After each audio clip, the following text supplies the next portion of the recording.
E Boulos, isso, cara, isso que eu queria. Eu acho que vai ser muito bom esse papo, porque eu já tive todos os preconceitos em relação a você, e no decorrer dos anos eu fui me informando mais. Mas eu acho que muita gente no chat deve ter muito preconceitos ou coisas pré-estabelecidas. E eu quero que o pessoal faça, como eu fiz algumas vezes, que é, não só em relação a você, em relação a qualquer convidado que vem aqui, é falar, meu, deixa eu escutar o que o cara tem pra falar, deixa eu escutar quais são os pensamentos, deixa eu ver como funciona a cabeça dele.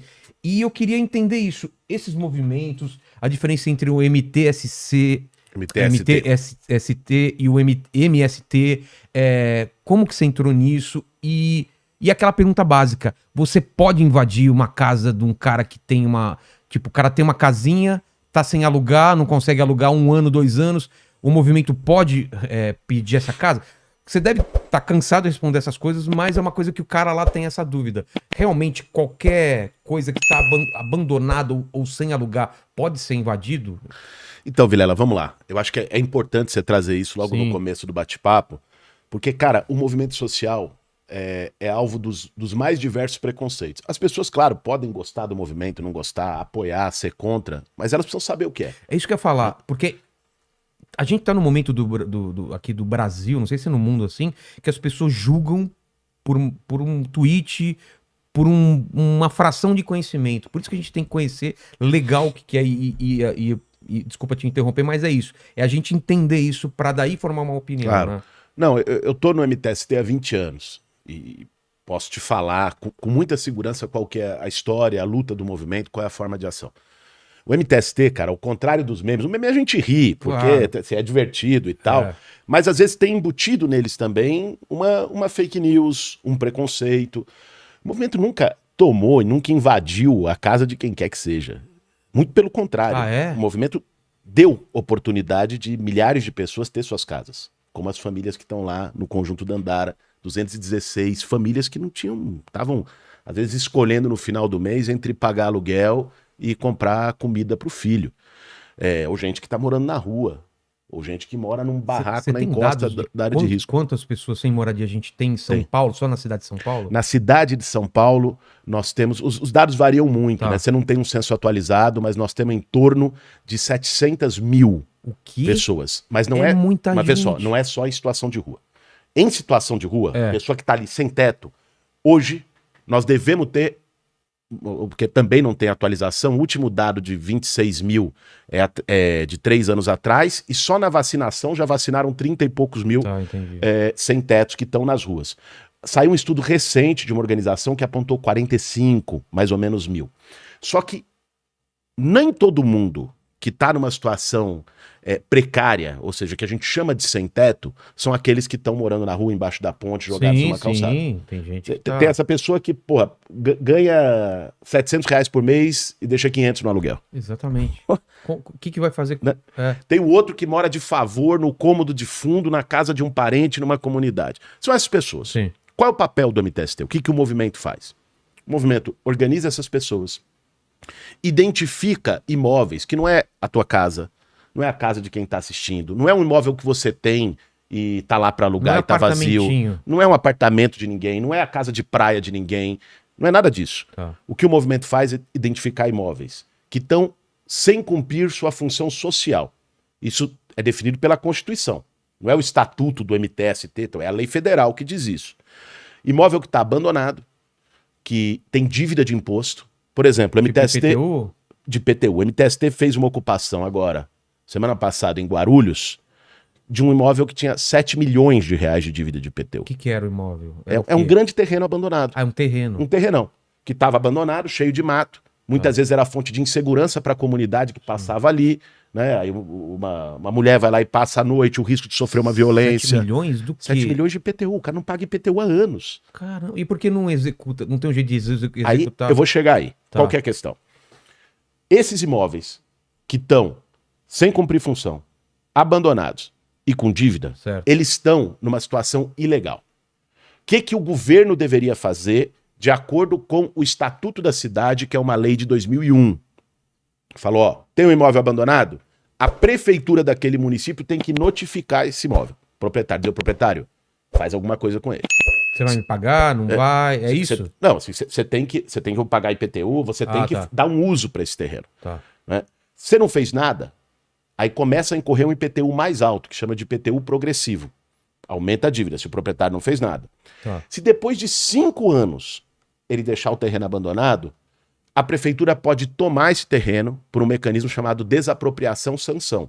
Desculpa a pergunta, pode ser idiota, mas o cara não pode ter um terreno vazio porque ele quer pagando todos os impostos, ele não pode ter? No Brasil, não. Ah, é? No Brasil, a Constituição garante o direito... Nem sei porque ele teria também, mas... Não, mas enfim, é que tem pela especulação imobiliária. Ah, tá. A Constituição garante o direito à propriedade, mas ao mesmo tempo a Constituição diz que a propriedade tem que ter uma função social.